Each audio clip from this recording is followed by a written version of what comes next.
live from Sister Basebone Studio. Urban Teachers Lounge is a platform for bridging the gap between educational scholarship and classroom teachers. Voices will include teachers, administrators, educational scholars, community members, and activists. Hey everybody, welcome to Urban Teachers Lounge. I'm your host, G. Fumilayo DeVoe.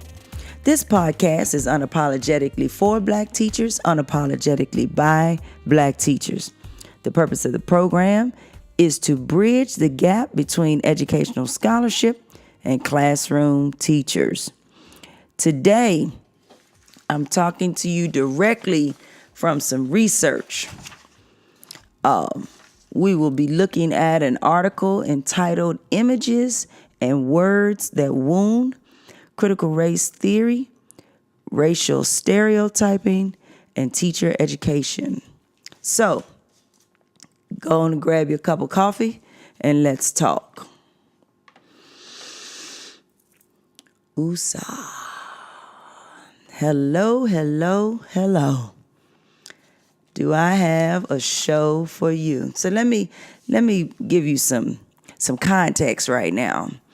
It is May, and in Georgia, we are 1 week away from school being over. So it is indeed crazy. I teach both juniors and seniors. And since the seniors are trying to graduate next week, that's been a joy, kind of. So I've been, just a lot of things going on, but I did want to bring you some really, really good research to consider. I also wanted to, in providing context, I wanted to also say that next, at the end of the month, I will be giving a presentation at a conference. It's Critical Race Studies in Education Association. Their conference is going to be in LA at the end of the month.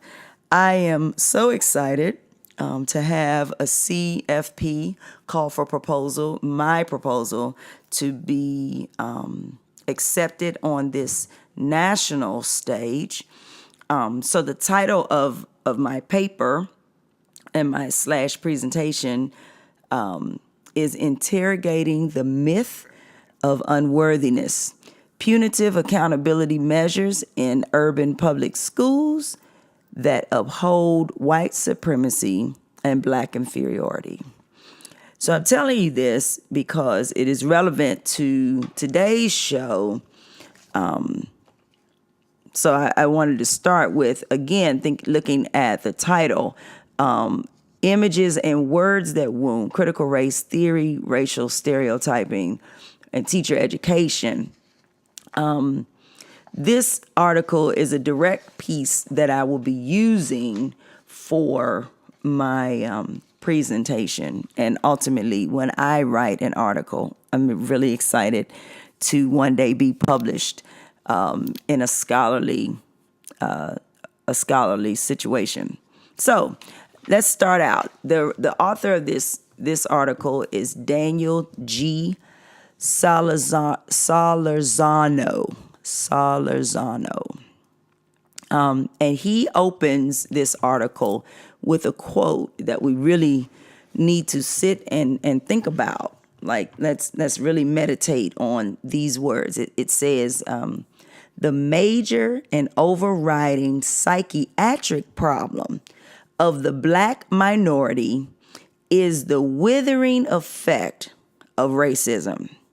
Hence, the social, cultural, and community aim must be to dilute, undercut, and eliminate racism wherever and however it is located.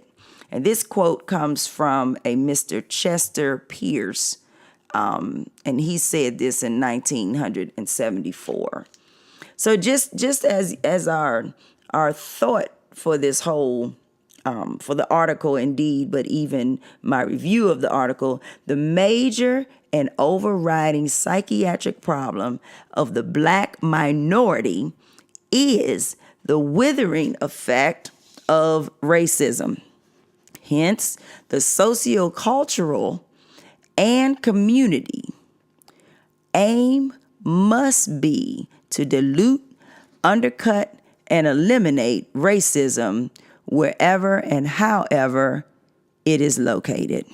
Woo woo. So I'm going to do this, I think, in 3 parts. First, you hear me speak often about critical race theory in education. I'm doing a conference, critical race studies in education. But I want to give you some context. One, critical race theory. In critical race theory, it was originally created by some civil rights lawyers and scholars, the likes of Derek Bell and Kimberly Crenshaw, right? So you've heard me say those names, and I'll forever say those names. But of course, it is expanded. So Daniel Salazarno, he is also a scholar of critical race theory, and he looks at it, looks at how critical race theory is used in a frame in education for not only African American students but also Latino students. So first, I'm going to start with the 5 basically frames or tenets, themes of what critical race theory is. And then I'm going to move through the article. I'm going to try not to linger too long because this article is full and you really need to listen to it. You need to read it, and I would love to have a conversation with you about it. And then the next thing, I'm going to look at the stereotypes. What are some of these stereotypes that we see? And then lastly, I'm going to look at how this plays out in the classroom, either teaching teachers or teachers teaching students, minority students specifically. So critical race theory, I'm coming directly from the article. It says CRT has at least 5 themes that form the basic perspectives, research methods, and pedagogy. So the whole point of CRT is to make sure that when we analyze, when we critique things, that we're including race and racism and white supremacy as a part of the critique. We're considering the structural racism, institutionalized racism, systemic. When we have to address those issues, because otherwise we're only coming up with Band-Aid solutions for symptoms instead of dealing with the root of the problem. So CRT number 1, the first theme, it is called the centrality and intersectionality of race and racism. So CRT starts from the premise that race and racism are endemic, permanent, and in the words of Margaret Russell, a central rather than marginal factor in defining and explaining individual experiences of the law. And of course, keep in mind that originally when CRT came out, it was talking about law, but it has expanded to critique other areas, other social areas. Number 2, the challenge to dominant ideology. So CRT challenges the traditional claims that the legal system to objectivity, meritocracy, colorblindness, race neutrality, and equal opportunity. The critical race theorists argue that these traditional claims are a camouflage for the self-interest, power, and privilege of dominant groups in U.S. society. So, number 3 says the commitment to social justice. CRT has an overall commitment to social justice and the elimination of racism. And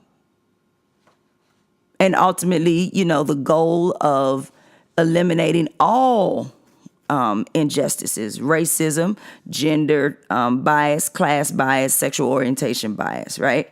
Number 4, the centrality of experiential knowledge. And that is really one of the key focuses of my research, is looking at the experiences of. So number 4, the centrality of experiential knowledge. So it says CRT recognizes that the experiential knowledge of women and men of color are legitimate, appropriate, and critical to understanding, analyzing, practicing, and teaching the law and its relation to racial subordination. Then number 5, the last one, the interdisciplinary perspective. CRT challenges ahistoricism and unidisciplinary focus of most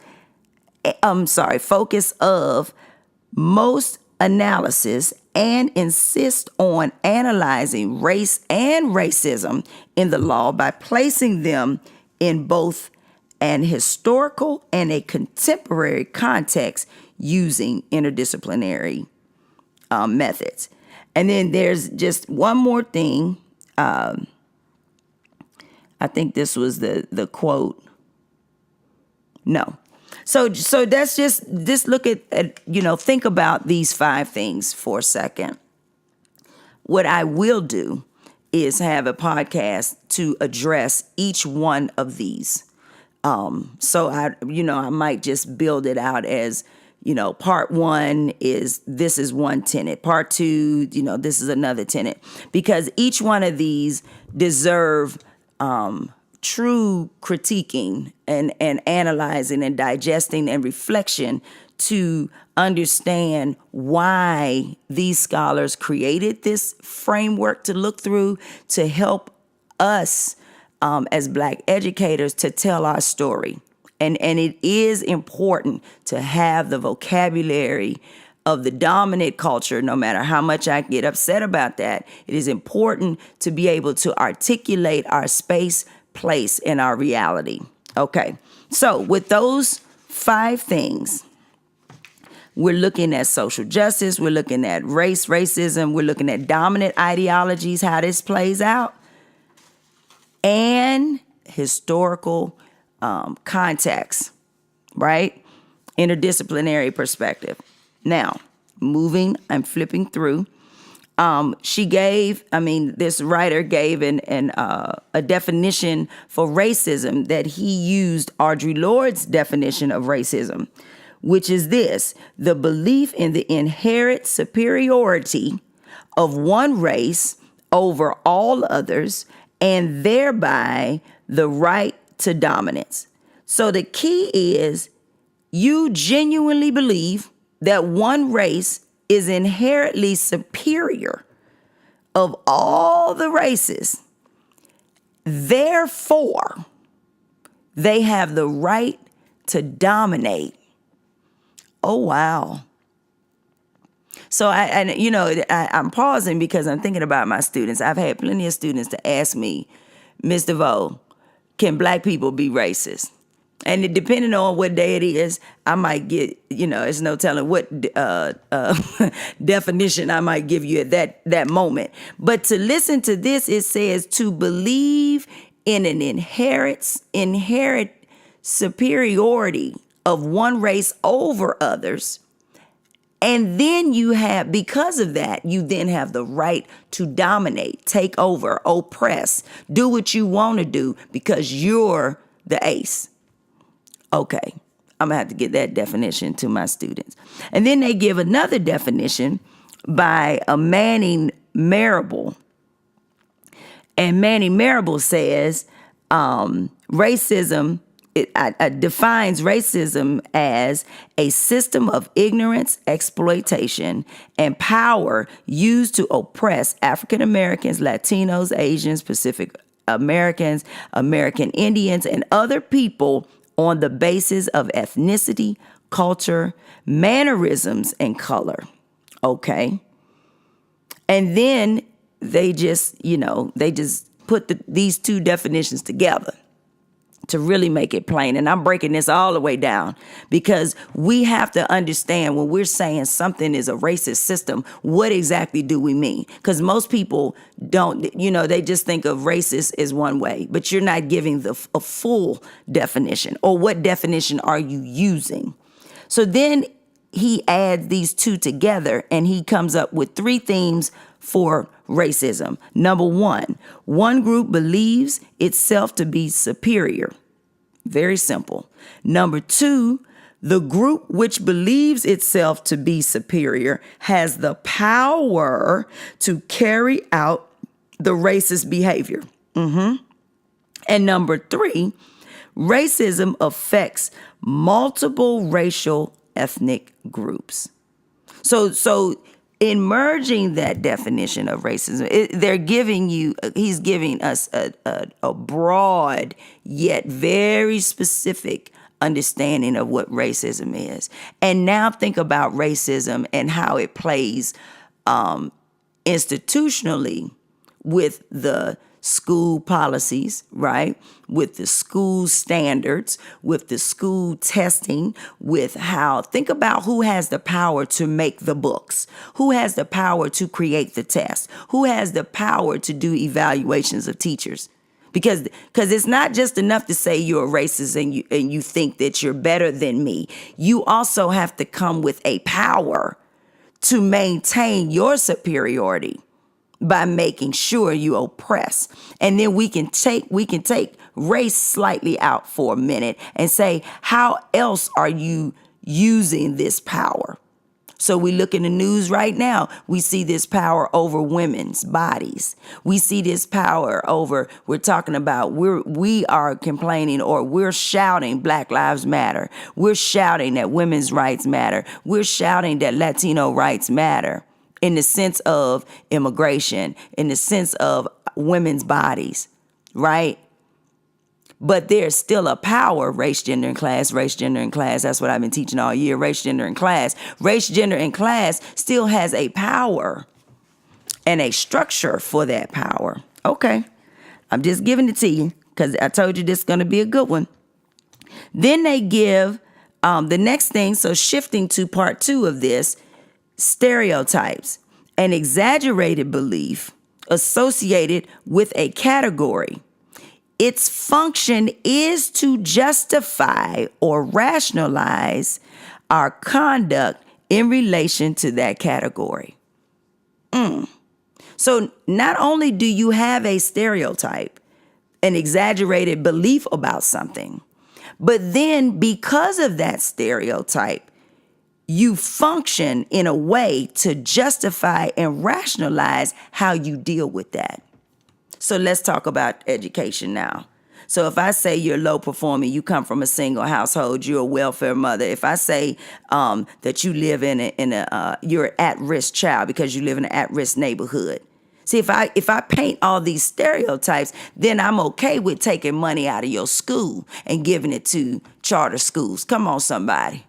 I'm okay with that because I've justified through stereotypes. I've said through stereotypes, oh, this kid doesn't pass. This kid didn't pass the test. This child is not reading on level. This child is not functioning on level. Therefore, I'm okay with justifying taking money, taking opportunity, taking access out of the school that needs it the most. You put more police departments in or police officers in the school, and now teachers have the right to carry guns. But you don't have social workers. We got one social worker that we share between multiple schools. Oh, I called it out. Come on, somebody. All right, I'm going to keep going because I can go there. Now, stereotyping. So the next part, as I was saying, because there's three parts I'm giving you, definition of CRT. Now we're looking at stereotypes. They say in this article, there are three general stereotype categories for this paper. 1, intelligence and educational stereotypes. 2, personality or character stereotypes. And 3, physical appearance stereotypes. I need you to follow this article. So he has a chart here where he's explaining three groups here. So blacks, Chicanos, and Native Americans. So under the stereotype about intelligence, it says black people are related to, or they compare it to stupid. The stereotype for blacks is stupid. The stereotypes for Chicano is dumb. The stereotype for Native American is slow. And then how do you function within that exaggerated reality? Oh, so you segregate schools from blacks, or you have low expectations for the Chicanos, or for Native Americans, they only can do menial jobs. Then it goes on to say personality. Blacks, Chicanos, Native Americans. Blacks, violent. Chicanos, lazy. Native Americans, savage. And how do we function? How does this play out, this stereotype? Oh, segregated communities for both black and Chicanos. And Native Americans, we just gonna put them on the reservations. Oh, okay. Okay, are you following how this thing is going? Then it says physical appearance. I was a little upset about this because I was trying to understand how we're using these terms. So blacks, Chicanos, Native Americans. Blacks, unclean. Chicanos, dirty. What's the difference between dirty and unclean? That was my issue. And then Native Americans, scary. Why are Native Americans scary? Okay. And what is your function? How do you deal with them? Segregated public facilities for both blacks and Chicanos. And then Native American, you just have segregated housing, right? And so that segregated housing, of course, is still putting us back on the reservation. Okay. So now we've looked at what critical race theory is. We looked at how exactly you're going to put this into, how you're going to look at the stereotypes. So we're analyzing the stereotypes, and now we're going to bring this into the classroom. So what does this look like? These stereotypes look like in the classroom. So the quote that he gave, in reality, these stereotypic traits can be used to justify, these traits that I just called out can be used to justify, 1, having low educational and occupational expectations for students of color. 2, placing students of color in separate schools and in some cases separate classrooms within the school. Let's call that out. Special education classes opposed to AP classes, opposed to IB, opposed to advanced. Okay, all in the same building, right?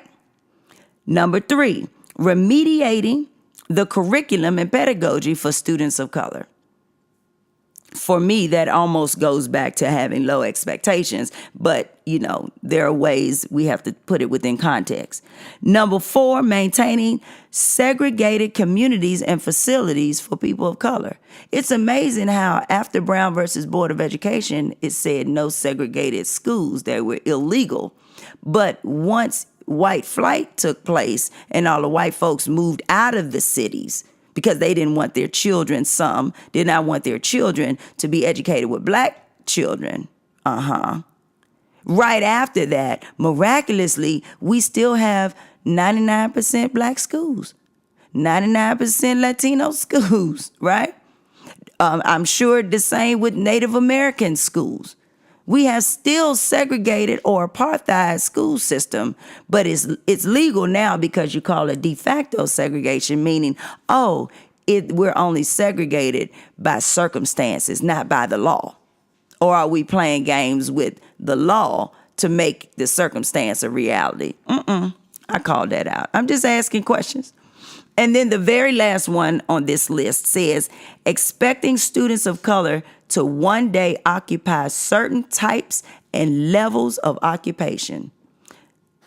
In fact, when we think of welfare, crime, drugs, immigrants, educational problems, we racialize these issues by painting stereotypic portraits of people of color. Woo-hoo. I told you this article right here was juicy. I told you it was. So now let's look at this very, very last part, because I'm looking at my time. I'm being mindful of your time and my time. The key here, the last part that I'm going to talk about, how it plays out in the classroom, how it plays out with teachers coming into the classroom, how it plays out with teachers being taught, their preparation to come into the classroom without checking their biases at the door. It's called deficit thinking. And this is the last thought on this particular article. Deficit thinking. And how we bring deficit thinking into play. It says the theoretical foundation of the line of deficit thinking comes from two traditions. So there are two traditions of deficit thinking. One, genetic, determinist, and two, cultural deficit models. Translation, there are two models that help folks think from a deficit thinking when they are teaching our kids. What are they? Genetically inferior. That's number one. And number two, culturally inferior. All right, let's get on to that. What are those definitions? Well, genetic, we already know the ideology behind genetic. The genetic model takes the position that the low educational attainment of minority students can be traced to the deficiencies in their genetic structure. Oh, so when you think about some research that is biased and just flat out wrong, because, you know, these scientists claim that Black people were not as smart, Latinos and Native Americans were not as smart. We're genetically inferior to whiteness. Okay. And then number two, it says the cultural deficit model. Listen to this definition. The cultural deficit model contends that minority cultural values as transmitted through the family are dysfunctional.